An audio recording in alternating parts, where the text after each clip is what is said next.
Good evening. Thank you for having me again.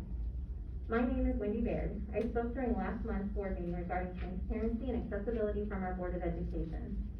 During my remarks, I alluded to the October 22nd Examiner article entitled "No Actual Vote for Math Policy in Independent School Districts."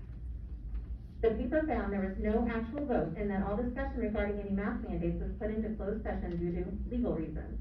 I said in December, I still don't know which of my publicly elected Board of Education members value student health and safety. I don't know which one of you are worthy of my vote come election day because I have no idea what you stand for, what you value, or who you are.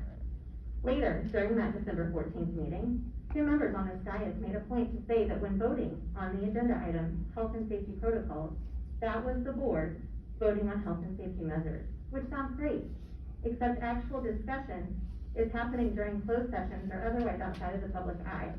It's not happening here. In fact, the only members of the public able to even review that document just minutes before the vote had to request a board packet, which are only available by special request and are to be picked up minutes before the meeting. The drafted document was not posted online or even available on the monitor screen. There were no copies included in agendas.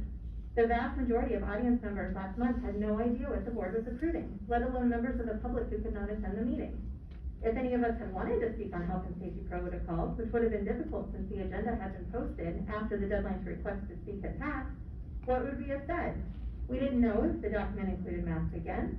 We didn't know if test to stay was remaining. We had no idea what to ask for or what to request to change because we had no idea what was being presented to the board to vote on.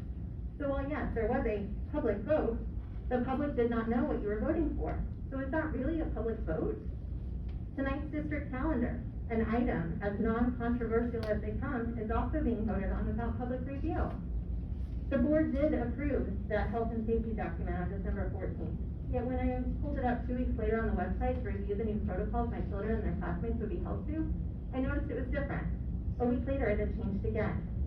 I understand new guidance and regulations are occurring all the time. I understand our district must pivot and pivot quickly, and I thank you for it. But I do not understand why the document approved on December 14th lost much of the mitigation that has kept ISD students and staff safe when it was revised at least twice before the January 4th start of the semester, all without a public discussion or vote. I ask you, how can our Board of Education look good approving one document with, well, not as many as I would like, some proven safety measures, and then later, those safety measures just poof, disappear? The document states the independent school district will review and revise this document no less than every 6 months with the consultation of stakeholders. Is the Board of Education one of those stakeholders? I would imagine so, since the approval of that document is you voting on health and safety measures. Yet the public hasn't been part of the conversation. Speakers on COVID safety measures were not allowed for the August 10th meeting. We were asked to submit written comments instead. But those comments were never released by the district or made part of its public record. We do not know who the stakeholders are or what conversations have even taken place.